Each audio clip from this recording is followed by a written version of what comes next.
ये जो वहां की आर्मी का रवैया है, खास तौर से जमहूरियत की, वो कैसे दुश्मन है और क्यों कहा जा रहा है कि वहां की आवाम के भी हक में नहीं है वो आर्मी, वो जरा देख लीजिए क्यों कहा जा रहा है। पाकिस्तानी सेना की सच्चाई, 2018 में इमरान की जीत, विपक्ष ने कहा सेना ने जीत कराने में धांधली कराई। आर्मी चीफ बाजवा को इमरान खान ने ही 3 साल का एक्सटेंशन दिया। अब देखिए उसके बाद क्या होता है। नतीजा यह है कि बाजवा ने इमरान से समर्थन खींचा और सरकार गिर गई। इमरान अभी कहां है वो आपको सब अच्छे से, बहुत अच्छे से मालूम है। यह है जुल्फिकार अली भुट्टो, कहते थे घास फूस खाएंगे लेकिन एटम बॉम्ब बनाएंगे। 1971 ये जुल्फिकार अली भुट्टो ने सीनियर ऑफिसरों को दरकिनार करके जियाउल हक को आर्मी चीफ बनाया और अब इसका नतीजा क्या होता है जरा देख लीजिए। जियाउल हक ने भुट्टो को सत्ता से बेदखल करके फांसी तक पहुंचाया और यह कोई ऐसी बात नहीं है जो मनगढ़ंत है, इतिहास में सब कुछ दर्ज है और आपके सामने रख रहा हूं मैं। 1997 नवाज शरीफ की सरकार बनी। नवाज शरीफ ने परवेज मुशर्रफ को आर्मी चीफ बनाया। सोचा कि ये रहेंगे तो शायद जमहूरियत वाला हमारा काम चलता रहे, लेकिन परवेज मुशर्रफ ने नवाज शरीफ का तख्ता पलट कराया। ये सिर्फ कुछ बानगी है जो आपके सामने रख रहा हूं। इस समय भी देख लीजिए, यहां शहबाज शरीफ असीम मुनीर के आगे कहां दिखाई देते हैं। असीम मुनीर आगे आगे चलते हैं, शहबाज शरीफ पीछे पीछे चलते हैं। वो अमेरिका का मामला हो या कहीं का भी, जहां पर भी थोड़ा सा भी ये दिखाना होता है कि हमारे यहां भी डेमोक्रेसी नाम की चिड़िया कहीं है, वहां पर सामने कर दिए जाते हैं शहबाज शरीफ।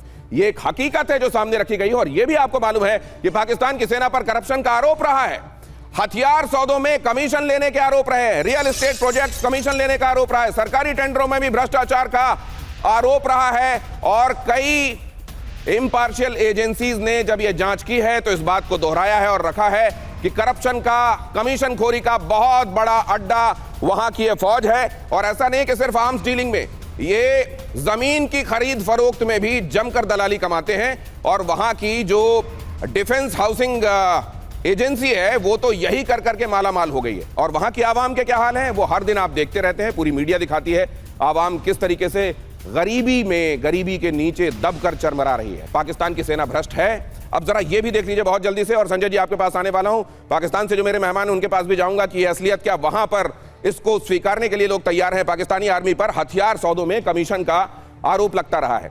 डीएचए जैसे रियल एस्टेट प्रोजेक्ट्स में सेना की गहरी पकड़ रही, धांधली के आरोप लगे, लेकिन जब भी फाइलें होती हैं तो उसमें सीक्रेट कर दिया जाता है, उसकी जांच को बीच में बंद कर दिया जाता है। जमीन और हाउसिंग स्कीमों में बड़े स्तर पर भ्रष्टाचार का दावा है। अगुस्टा सबमरीन घोटाले में भी सैन्य ऑफिसर्स के नाम जुड़े, बहरिया फाउंडेशन जैसे प्रोजेक्ट्स में भी अनियमितताओं के आरोप हैं। सेना पर हर सरकारी कॉन्ट्रैक्ट में कट लेने की संस्कृति वहां बहुत पुरानी रही है। मुनीर की सेना गहरे कमीशन सिस्टम में फंसी हुई है। संजय भारद्वाज साहब, क्या इसमें कुछ भी ऐसा है जो अतिशयोक्ति है? देखिए दिनेश जी, धन्यवाद। पहली बात कि देखिए, कोई भी आर्मी के 4 बहुत इंपॉर्टेंट एलिमेंट होते हैं। उसमें सबसे पहला जो आप बात कर रहे हैं वो ऑनेस्टी की बात करते हैं। पाकिस्तान की आर्मी का ऑनेस्टी पे एक बहुत बड़ा क्वेश्चन मार्क है। इन्हीं की एक राइटर ने लिखा, आयशा सिद्दीका ने एक किताब लिखा है मिलिट्री इकोनॉमी ऑफ पाकिस्तान। उसमें पूरा का पूरा तंत्र को उखाड़ फेंका कि कैसे वो कॉरपोरेट बना हुआ है, कैसे वो हाउसिंग प्रोजेक्ट्स, मतलब हर तरीके के धंधों में उनका बिल्कुल काले हाथ पाकिस्तान के लगे हुए हैं, जो कि यानी पहला जो एलिमेंट है ऑनेस्टी कहीं पर भी नहीं है। दूसरा आता है प्रोफेशनलिज्म। आप देखिए इनके आर्मी में कोई प्रोफेशनलिज्म नहीं है। जो सिविलियन मैटर्स में हर दिन दखल अंदाजी करे वहाँ कोई प्रोफेशनलिज्म नहीं है। जो अपने जो पॉलिटिकल आवाम के जो लीडर्स हैं उनको जेल में बंद कर दे, कोई प्रोफेशनलिज्म नहीं है। यानी कि आपको 10 क्या हजारों उदाहरण आपको देखने को मिलेगा कि जहाँ पे एकदम अनप्रोफेशनल आर्मी है। जो तीसरी बात आती है पेट्रोटिज्म की। देखिए पेट्रोटिज्म तो मुझे समझ में नहीं आता कि सबसे बड़ा जो अगर पाकिस्तान को खा रहा है वो पाकिस्तान की आर्मी खा रही है। आप देखिए कि इनकी पाकिस्तान की आर्मी की हुकूमत की वजह से क्या हुआ कि बांग्लादेश नया क्रिएट हो गया, बलूचिस्तान भी क्रिएट होने वाला है, सिंधु देश भी क्रिएट होने वाला है, और अभी सबसे बड़ा जो पख्तून देश है उसका जो सबसे बड़ा फैक्टर जो हो रहा है सेपरेटिस्ट, वो पाकिस्तान आर्मी जिम्मेदार है। जो तालिबान क्रिएट किया वो पाकिस्तान आर्मी। चौथा पॉइंट, जो एक और पॉइंट है जो चौथा इसमें पेट्रोटिज्म, प्रोफेशनलिज्म, ऑनेस्टी के अलावा एक पावर है। वो पावर सिर्फ उसका इस्तेमाल धन कमाने में, लोगों को की आवाज़ को दबाने में। और आप देखिए कि जनरल बाजवा के बारे में भी जो चाइना पाकिस्तान इकोनॉमिक कॉरिडोर था, उठाए सर, समय कम है इसलिए इसको यहाँ पर नटशल में समझते हुए ये जो तमाम बातें गिनाई जा रही हैं, इशाकदार जो कह रहे हैं उनसे दूर दूर का वास्ता नजर नहीं आ रहा है। हैदर साहब, पहले आपके पास, क्योंकि मुझे मालूम है कि आपकी तरफ से काउंटर इसका अपेक्षित है, ये वहां की आर्मी क्या जनता के लिए काम करती है? एंटी इंडिया सेंटीमेंट को बढ़ाए रखना, लोगों को बरगलाए रखना, उनका दिमाग बांटना और एक तरीके से अपनी हुकूमत चलाए रखना, अपनी जेबें गर्म करना, क्या वहां की आर्मी ये नहीं कर रही है? बिस्मिल्लाहिर्रहमानिर्रहीम, बहुत शुक्रिया आपका। देखिए, आपने अपनी अपनी गुफ्तगू के आगाज में कहा कि भारत से जयशंकर, जो भारत के एक्सटर्नल अफेयर्स के मिनिस्टर हैं, उन्होंने एक स्टेटमेंट दी और उसका एक काउंटर स्टेटमेंट पाकिस्तान से आई। इट मींस कि आपके नजदीक जो जयशंकर की स्टेटमेंट है, उसके जवाब में इसहाक डार साहब का बयान आना, ये चोट का सही जगह पे लगना है।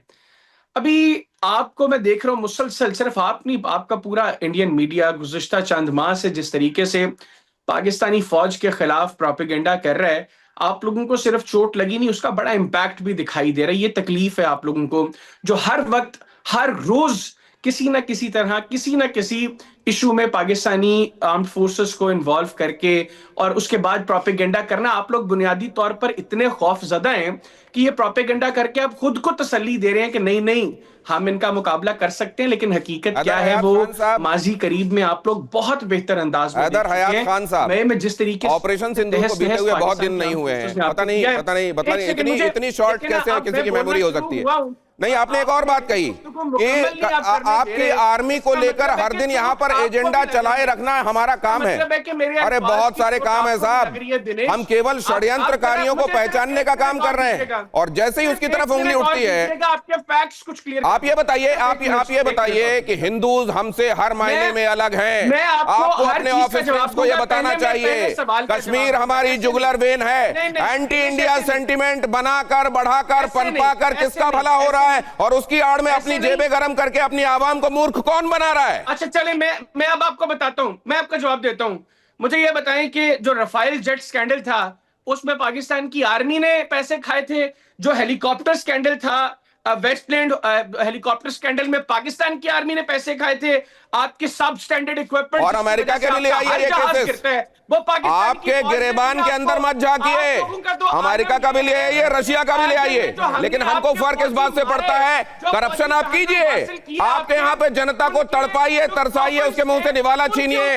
आप वहां आर्मी की जेबें गर्म होते देख के खुश होइए, लेकिन सबसे बड़ी बात यह कि एंटी इंडिया सेंटीमेंट पर आपकी आर्मी वहां चल रही है, लोगों की आंखों में पट्टी बांधी। अब जरा इसको लेकर फखर आपके पास आ रहा हूं। यहां से जो अपेक्षित था वही हो रहा है, लेकिन क्या इस बात को वहां की आवाम समझ रही है कि असल में आर्मी का काम क्या है और आर्मी कर क्या रही है? इतने साल हो गए, अब तो कम से कम आवाम की आंखें खोलनी चाहिए। Thank you very much and good evening. मेरे ख्याल में अगर आप क्योंकि खुद एज ए जर्नलिस्ट आप देख रहे हैं पाकिस्तान की चीज़ों को, अभी रिसेंटली 2 दिन पहले एक प्रेस कॉन्फ्रेंस की गई DGISPR जनरल अहमद शरीफ की तरफ से, और उस का जो सारा मतलब एक फोकस था तो एक आदमी पे था जो 3 साल से जेल में है। अब आप ये सोचें कि अगर वो शख्स 3 साल से जेल में और आज भी हम उसी को डिस्कस करके बता रहे हैं कि जी पाकिस्तान में सारे फसाद की जड़ या सारे मामलात की जड़ सिर्फ वो शख्स है, तो फिर मतलब I am really sorry for that कि हमारे पास इस एक्सक्यूज़ के अलावा कोई और चीज़ नहीं है। दूसरी बात, हम इंडिया पे या इंडियन फोर्सेस पे या हुकूमत पे हर तनकीद कर सकते हैं, लेकिन एक तनकीद शायद हमारे पास उसका जवाब नहीं होगा। मैं आपको बिल्कुल क्लियर कट ये बात कर रहा हूँ कि हम ये नहीं कह सकते कि वहाँ पे कोई जनरल साहब उठ के और वो प्राइम मिनिस्टर को कहते हैं कि घर जाओ और मैं कंट्रोल संभाल रहा हूँ। ये शायद हमारे पास एक एग्जाम्पल ऐसी नहीं है कि हम इंडिया के खिलाफ ये इस्तेमाल कर, लेकिन हमारे खिलाफ 4 बड़ी एग्जाम्पल्स है डायरेक्टली। 33 ईयर्स रूल किया इन लोगों ने डायरेक्टली, इनडायरेक्टली भी कर रहे होते हैं। आज भी ख्वाजा आसिफ डिफेंस मिनिस्टर कहते हैं कि हम एक हाइब्रिड रिजीम में चल रहे हैं, यानी हाइब्रिड रिजीम में शराकतदार हैं, हम पार्टनर हैं हम। जब ये आप सारी चीजें कहेंगे, और डॉक्टर जयशंकर साहब की सिर्फ स्टेटमेंट की बात नहीं है सर, लास्ट वीक में Amir Khan Muttaqi foreign minister of Afghanistan ने इसहाक डार साहब के बयान के हवाले से बात की कि वो कहते हैं कि जी मैंने प्राइम मिनिस्टर से और जनरल साहब से इजाजत ली, परमिशन ली। ये स्टेटमेंट उनका मौजूद है BBC पे जाकर। मैं उम्मीद करता हूं कि ये बात हैदर हयात साहब और हैदर हयात साहब जैसे दूसरे लोग सुन रहे होंगे। एक बात और करते रहेंगे और आवाम समझती है अब इन चीजों को।